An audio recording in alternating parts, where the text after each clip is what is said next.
KSRTC driver യദുവിന്റെ ഹർജിയിൽ mayor Arya രാജേന്ദ്രനും ഭർത്താവ് സച്ചിൻ ദേവ് MLAയും ഉൾപ്പെടെ 5 പേർക്കെതിരെ കേസെടുക്കാൻ Thiruvananthapuram judicial first class magistrate കോടതിയുടെ നിർദ്ദേശം.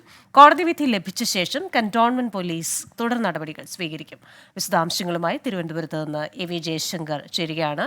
ജയശങ്കർ, എന്തൊക്കെയാണ് ഈ കോടതി വിധിയുടെ വിശദാംശങ്ങൾ? എപ്പോഴായിരിക്കും പോലീസ് തുടർ നടപടികൾ സ്വീകരിക്കുക?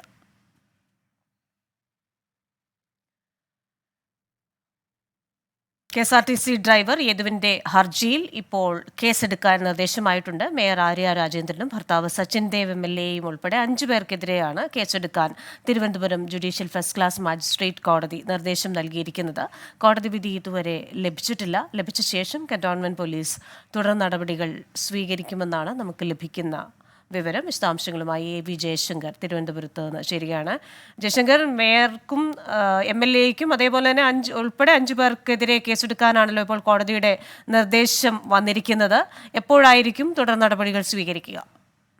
അതായത് ക്രിസ്റ്റീന, അല്പസമയം മുമ്പാണ് കോടതി ഇത്തരത്തിൽ കേസെടുക്കണമെന്നൊരു നിർദ്ദേശം നൽകിയിരിക്കുന്നത്. ഈ കോടതി ഉത്തരവ് കന്റോൺമെന്റ് പോലീസിന് ലഭിച്ചതിന് ശേഷമായിരിക്കും കേസെടുക്കുന്നതുമായി ബന്ധപ്പെട്ട തുടർ നടപടികളിലേക്ക് പോലീസ് കടക്കുക. മേയർ ആര്യ രാജേന്ദ്രൻ, സഹോദരൻ, ഒപ്പം തന്നെ സച്ചിൻ ദേവ്, സഹോദരന്റെ ഭാര്യ, പിന്നെ കണ്ടാൽ അറിയുന്ന ഒരാൾ എന്നിങ്ങനെയാണ് കേസെടുക്കാൻ നിർദ്ദേശമുള്ളത്.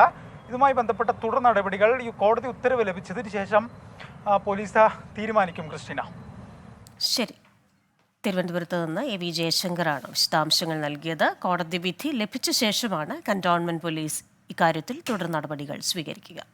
ലോകത്തെവിടെയായാലും ഏത് സമയത്തും 24 വാർത്തകളും ഓഗ്മെന്റഡ് റിയാലിറ്റി പാക്കേജുകളും എക്സ്പ്ലെയിനറുകളും വിശദമായി കാണാൻ ഞങ്ങളുടെ YouTube ചാനൽ നിങ്ങൾക്ക് സബ്സ്ക്രൈബ് ചെയ്യാം.